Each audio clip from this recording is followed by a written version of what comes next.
हरे कृष्णा। आप सभी का स्वागत है इस सत्र में। तो हर व्यक्ति को कोई ना कोई जिज्ञासा होती है ना।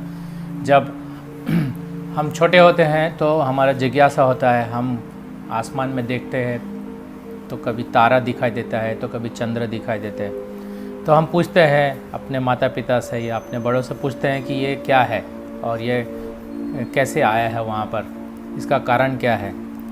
और ये जिज्ञासा होता है, लेकिन ये जिज्ञासा फिर दबा दिया जाता है या इसका सही उत्तर नहीं मिलता है। कई प्रश्न होते हैं। तो आजकल तो क्या है, कोई तारा ऊपर आसमान में देखते नहीं, क्योंकि सब घर में रहते हैं। और जो जैसे पूर्णिमा भी होगा तो वो बहुत मुश्किल से किसी को दिखाई देता है, क्योंकि सब लोग व्यस्त हैं अपने अपने कार्यों में। यहाँ तक कि अगर किसी बच्चे से पूछा जाए कि हाँ दूध पीते हो आप, तो हाँ दूध कहाँ से आता है, तो दूध बोले डेयरी से आता है ना। तो बहुत लोग को ये भी पता नहीं है कि दूध कहाँ से आता है। तो हम प्रकृति से बहुत दूर होते जा रहे हैं। तो ये जो जिज्ञासा है हमारा, वो जिज्ञासा हम पूछते हैं अपने माता पिता से, पिता से पूछते हैं, बच्चे पूछते हैं पिता से माता से। तो उसका उत्तर कभी कभी मिलता है और कभी कभी नहीं मिलता है और कभी कभी टाल दिया जाता है। तो जैसे कि एक प्रश्न है कि आज से 50 साल पहले पूछा जाएगा, 50 या 100 साल पहले पूछा जाएगा कि भारत की राजधानी क्या है। तो भारत की राजधानी अलग अलग समय पर अलग अलग हुआ है ना।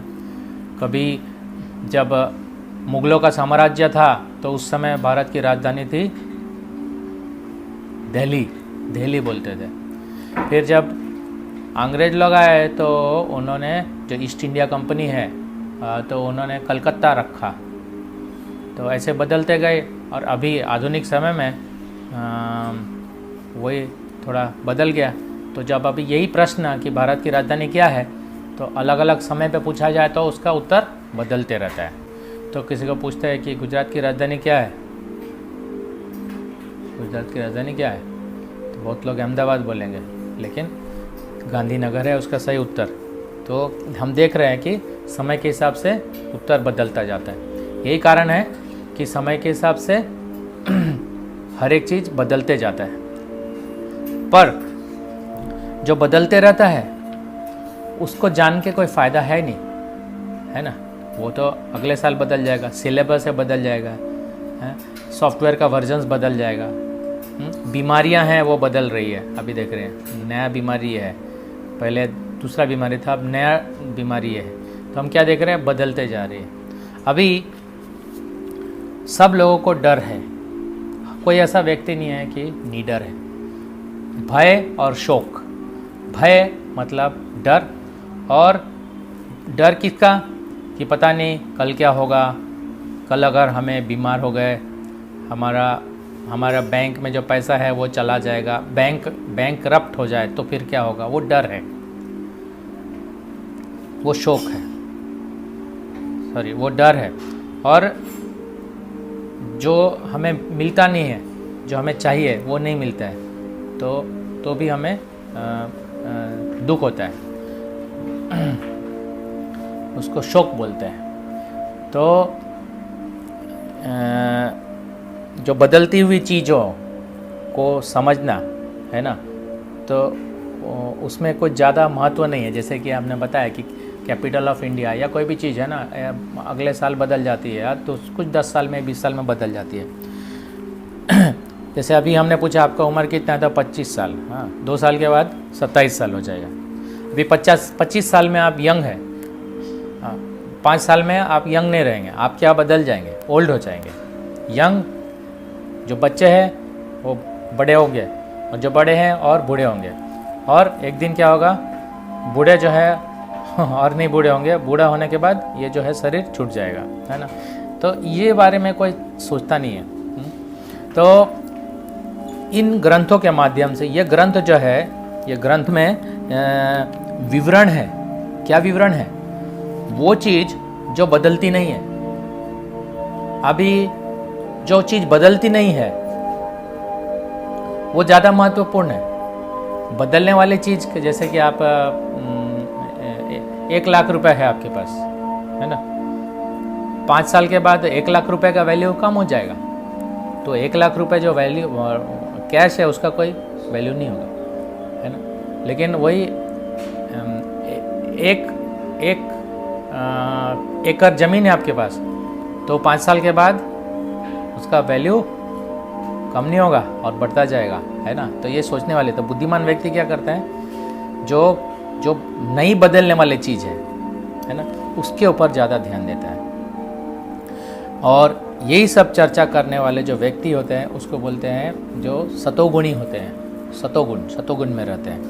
तो सतोगुण में रहने से प्रकृति के 3 गुण हैं, भगवद गीता में आएगा ये सब। हम अभी क्या इंट्रोडक्शन बता रहे हैं आपको कि ये सब चीज़ आपको जानने को मिलेगा।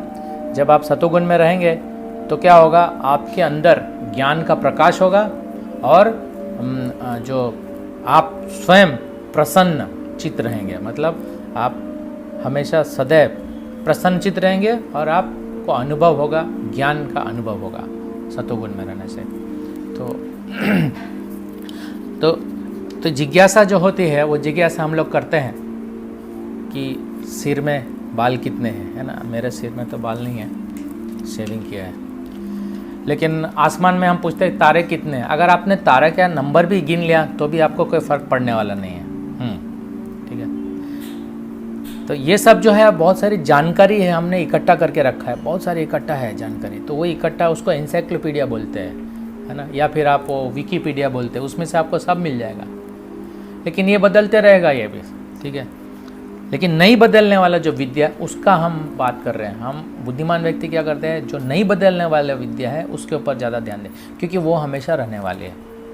तो उस विद्या को बोलते हैं आध्यात्मिक विद्या।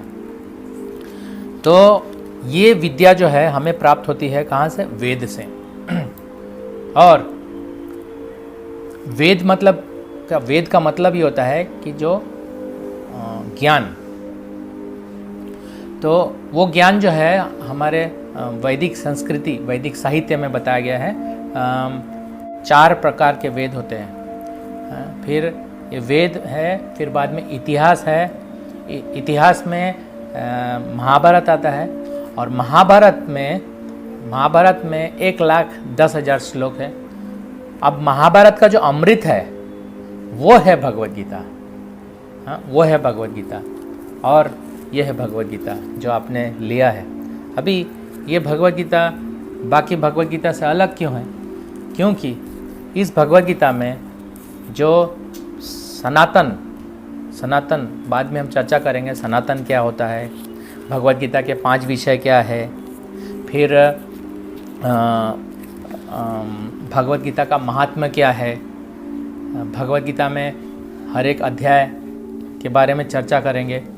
फिर भगवद गीता पढ़ने के पहले हमें क्या चीज़ की आवश्यकता है उसकी भी चर्चा करेंगे, ठीक है।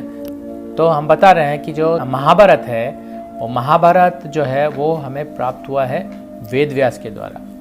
अभी वेद व्यास ने 5000 साल पहले ये लिख के हमें दिया है, प्राप्त होता है हमें। ये अपौरुषीय ज्ञान है, मतलब ये वेद व्यास जो है वो भगवान के एक शक्त्यावेश अवतार हैं वेद व्यास। हम और चर्चा करेंगे पूरे विस्तार से, हर एक अवतार के बारे में चर्चा करेंगे, हर एक प्रकार के अवतार के बारे में चर्चा करेंगे पूरे विस्तार से, ठीक है। सिस्टमैटिक सब कुछ हम चर्चा करेंगे। और ये चर्चा का स्रोत है ये भगवद गीता और इन सारे ग्रंथ जो आपने लिए। तो जिन्होंने इसको कंपाइल किया वो है भक्तिवेदांत स्वामी प्रभुपाद, है ना, श्रील प्रभुपाद, जो इस्कॉन के संस्थापक आचार्य है। तो क्यों दिया उन्होंने, क्योंकि वो जो 4 वैष्णव परंपरा है उस परंपरा में से श्रील प्रभुपाद आते हैं। और भगवान के जो परंपरा है, जो एक है होते हैं जो ब्रह्मा जी से आते हैं, एक है जो रुद्र यानी शिव जी से आते हैं, एक है जो कुमार से आते हैं, और एक है जो लक्ष्मी जी से आते हैं। तो ये सब का जो विस्तृत वर्णन है, श्रील प्रभुपाद ने इसको बहुत आसान से इसके ऊपर चर्चा किया है। और हमें सब कुछ प्राप्त होता है इन पुस्तकों में से। तो जो श्रील वेद व्यास जो है उन्होंने 4 वेद दिए हैं और 18 पुराण है। ये सभी पुराण, खास करके जो 17 पुराण और एक और 18वां पुराण, 18वां पुराण जो है उसको बोलते हैं श्रीमद् भागवतम या भागवत पुराण। तो वो सब उपलब्ध है हमारे संस्था अंतर्राष्ट्रीय कृष्ण भावनामृत संघ में। ये सब हमको सिस्टमैटिक हम कक्षा में लेने वाले हैं। लाभ क्या होगा?